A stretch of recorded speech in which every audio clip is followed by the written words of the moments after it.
à présent la parole à Monsieur Florian Silbon, qui est sur Webex. La parole est à vous, Florian Silbon.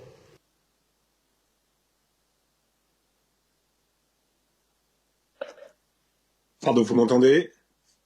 Nous vous entendons. Merci, Monsieur le maire, mes chers collègues. On examine donc une délibération qui propose de soutenir par le versement d'une solde de subvention 9 structures culturelles relevant des arts de la rue, de l'espace public et du cirque, dont une partie au nom de la résilience.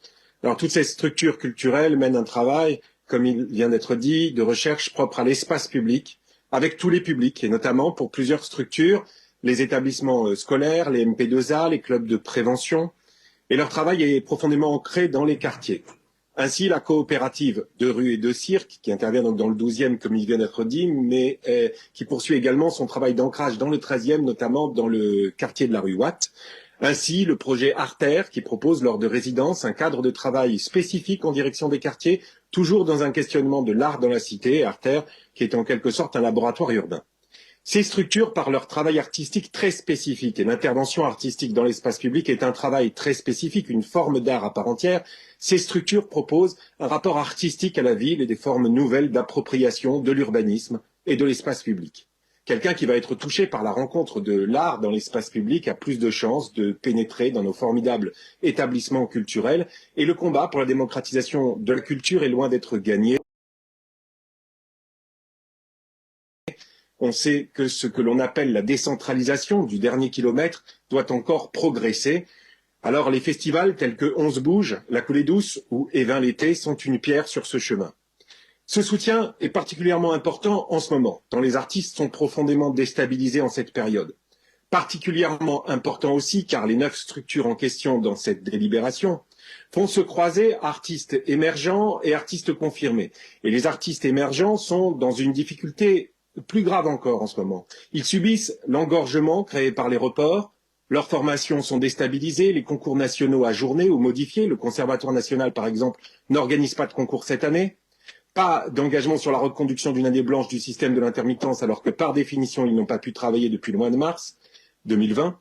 Les jeunes artistes sont dans une situation très anxiogène et voient leur horizon bouché. Un vœu de l'exécutif que je salue grandement y reviendra tout à l'heure.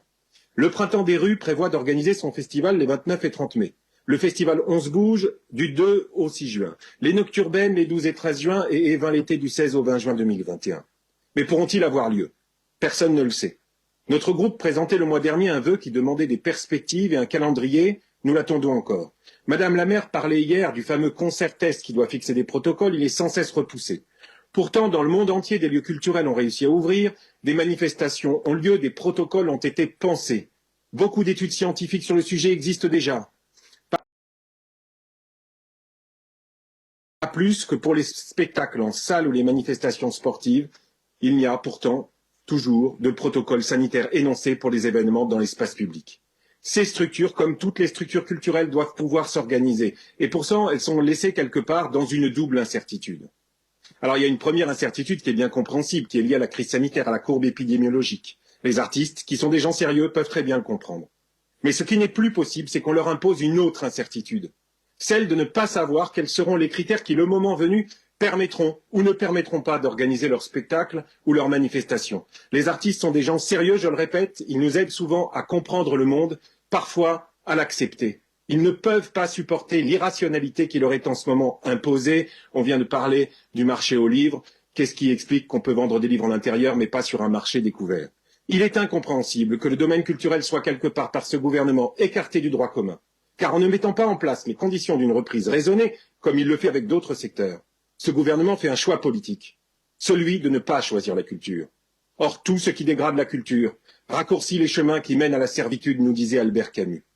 On sait bien que la culture a un pouvoir émancipateur et aussi un pouvoir réparateur, et en la période de crise aussi psychologique, c'est particulièrement important. Alors, priver les acteurs culturels de perspectives, de protocoles, de critères rationnels, ou alors les annoncer si tardivement qu'ils auront du mal à être mis en place, parce que ce n'est pas un bouton on et un bouton off, il y a beaucoup de travail qui se fait en coulisses, évidemment. Les priver, ces acteurs culturels, de perspectives, c'est in fine priver les citoyennes et les citoyens, les parisiennes et les parisiens, de culture, de ce qui est à mes yeux, mais aussi aux yeux du Conseil d'État, tel qu'il l'a énoncé dans son dernier avis sur le sujet, une liberté fondamentale. La ville de Paris, elle, a fait de son côté avec clarté et courage ce choix politique, ce choix de la culture, et cette délibération le montre encore une fois. Merci beaucoup, Florian Sidbon.